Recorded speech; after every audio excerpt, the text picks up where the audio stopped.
Good morning, or depending when you're watching this, good afternoon, good evening, or good night. My name's Ross, and as always told, out of Voice of Radio. So today, we need to continue, and by continue, I really mean finish, our look at all the new cards in Fusion Arts by looking at the trainers. There are a few trainers we've yet to take a little bit of a look at, so let's have a look at them now. Translations from the lovely Joe over at Cerebi.net and the lovely Antoine Boulet. I think it's fair to say we are fans of both those people. And I would say pretty big fans, honestly, ladies and gentlemen. Yeah, let's go with that. So let's start off with Battle VIP Pass, which looks kind of cool. And if anybody remembers this card, it is giving me first ticket vibes. What does it do? Well, you can only use this card on your first turn, and you search your deck for up to 2 basic Pokemon, put them onto your bench, and shuffle your deck. And unfortunately, ladies and gentlemen, this is one of those cards that I really don't think is going to see any play whatsoever, and the reason is extremely simple. It is phenomenal turn 1.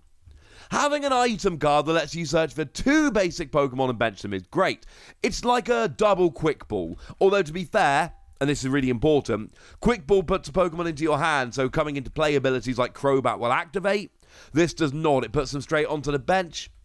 So it's more suited towards evolution decks than it is towards actually searching out Pokemon that draw cards, etc. But still, it's phenomenal. The problem is, if you draw it after turn 1, it does literally nothing. Absolutely, without question, nothing. And that's kind of a problem, ladies and gentlemen. That's kind of a problem. Because you see, I don't know if that means we can play the card. Sorry. It reminds me very much of Rotom Bike. I love Rotom Bike. Rotom Bike is an item card, and it ends your turn, but it lets you draw until you've got 6 cards in your hand. So you really want it in the early game, turn 1, especially if you're going first and can't attack anyway, but it's useless after that. I mean, it ends your turn, so you're not often going to want to use it. So you kind of want to play 4 copies to maximize its turn 1 use, but you only want to play 1 copy because you only really want to play 1. But then, of course, we get Shining Fates, and Rotom comes along, and Rotom lets us search for 2 item cards with Rotom in the name, including this. And now, all of a sudden, we got a way to play Rotom Bike and use it. And I thought this was going to be good, but I've not seen, I mean this, anybody actually playing this card, which is really sad. And that's where we are here. Now, this is actually good because you can use multiple of them. If I get, 3 of these turn 1, I can fill up my bench with all the Pokemon that I want. But the fact of the matter is, because it's no use after it and it's not easy enough to search, I really don't think anybody's going to end up playing this. I would love to be wrong, ladies and gentlemen. That would make me extremely happy. This is a really cool card. But unfortunately, I think it really is one of those where it's just not going to end up working. But like I've said, ladies and gentlemen, prove me wrong. Now, we've also got Carillon Carillon, which is a new tool card, and you attach it to a Pokemon VMAX, and when the Pokemon VMAX this card is attached to is knocked out by damage from an opponent's attacks, i.e. not by self-damage and not by damage counters, you get to search your deck for any card and put it into your hand. And this is kind of an odd one to me. Several of these are, to be fair. Because on the one hand, clearly great. I get my VMAX KO'd and I search for any card? Yes. On the other hand, your opponent can play around it by knocking you out with, say, damage counters from Inteleon, which sees a huge amount of play right now. And it doesn't always work if you get KO'd by stuff like Poison or Burn. And your opponent can always play something like a Tool Scrapper to get rid of it before they take a KO. And basically, there are ways around it. Now, if you're telling me I'm playing a VMAX deck and my VMAX goes down, but I get an extra card, and bearing in mind, I get that card coming into my turn, which means I get to then use it immediately, yes! That sounds awesome. But unfortunately, ladies and gentlemen, I just get the feeling that that one card, as good as it's going to be, is not going to end up being enough to warrant playing this. I mean, honestly, this has real vibes of Lucky Egg. Lucky Egg, when you get KO'd with Lucky Egg attached, you draw until you've got 7 cards in your hand. And that's been in the format for a while. And to be fair, that does see a little bit of play, and that can be used on non-VMAXs. But if Lucky Egg is a real fringe card as it is, I fear this one will be as well. Now, Sidney is one of those trainers that has just really not had a lot of love in the Pokémon TCG. We've had exactly one Sidney card in the history of the Pokémon TCG, and it was Sidney Stadium that came out in EX Power Keepers. That's it. We've not ever actually had a Sidney card, we've only ever had Sidney Stadium. And, you know, Sidney. For those of you that don't remember, Sidney is one of the Elite Four from Hoenn, one of the Gen 3 Elite Four, focusing on Dark-type Pokemon. Cool. Okay. Is this card any good? Well, apparently what it does is your opponent reveals their hand, and you discard 2 in any combination of Pokemon tools, special energy, and stadium cards that you find when you look at their hand. Cool. The thing is, as much as I like this, it is really, really hyper-specific. And that could end up being a slight problem. Now, if you're playing a disruption deck, one of those decks that likes reusing supporters, etc., then this is cool. Because if your opponent relies on Stadium Special Energy or Pokemon Tools, this is clearly awesome. The problem is, a lot of decks aren't going to rely on them. Even if they do, they might not have them in hand when you've got your Sidney. And it's just, again, one of those that, although there is a lot of potential, and there is a lot of potential here, I worry that this is too easily played around. I worry that there are too many things your opponent can do to essentially stop you in your tracks here. I do think this is going to see some play, incidentally. I do think there are going to be some disruption decks before this rotates out that actually do make use of this as a disruptive supporter. All of these disruptive supporters do tend to end up seeing a little bit of play because we don't usually have perfect options, so any of the ones we do have tend to see a bit of play. And, you know, to be fair, Team Skull Grunt did see play. Team Skull Grunt was a supporter card that rotates out a little while ago. We're talking about the Sword and Shield era of the Pokemon TCG here.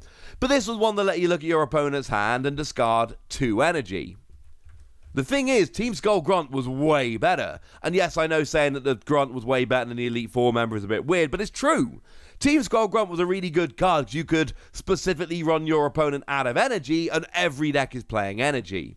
You could play Sidney turn after turn after turn and whiff. I like it, but I don't think it's... I think it's going to see play, but I think it is going to be a very niche card. You know, you're talking like a one-of in a few decks here and there. But I think it's going to see more play than Dancer. Dancer's a cool card. Love the artwork. I've said on this channel before, I love artwork that shows really recognizable scenes from areas in the games. That's always been something I've absolutely adored. And this fits that bill beautifully. But it draws you 2 cards.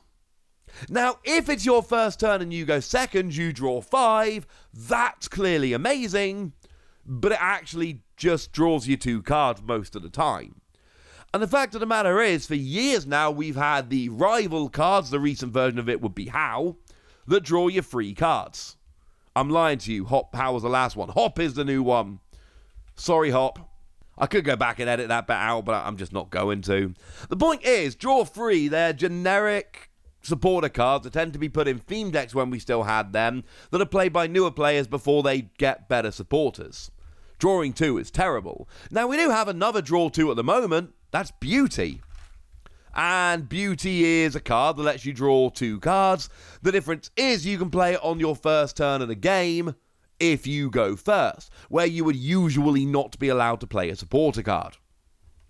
And Beauty doesn't see no play. Again, lovely scene from the Sword and Shield games, but Beauty doesn't see any play Because, once again, you want to play 4 of these to really maximise your chance of hitting it turn 1, but after turn 1, it's terrible.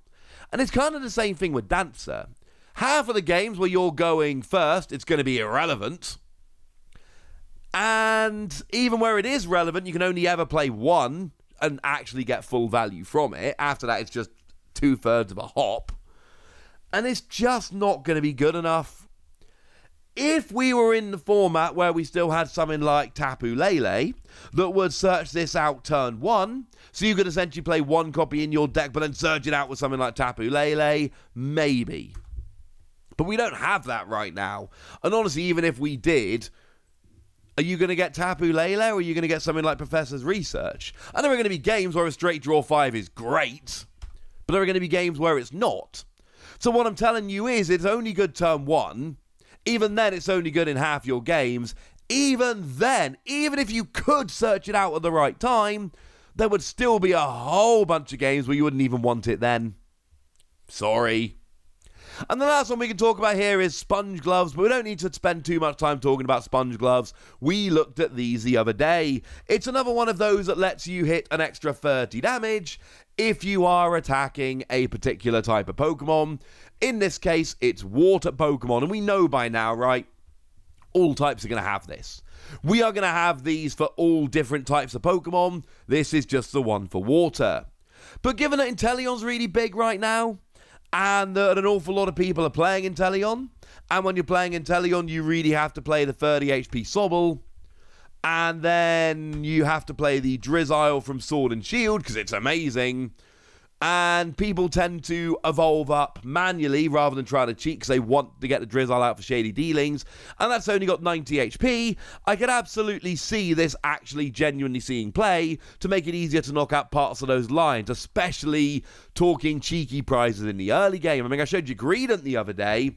Greedent only does 30 damage, but if you KO a basic Pokemon, you take an extra 2 prizes and you do 30 damage. So I could totally see some Greedent v Max players playing Sponge Gloves here to try and get a KO on Sobble in the early game.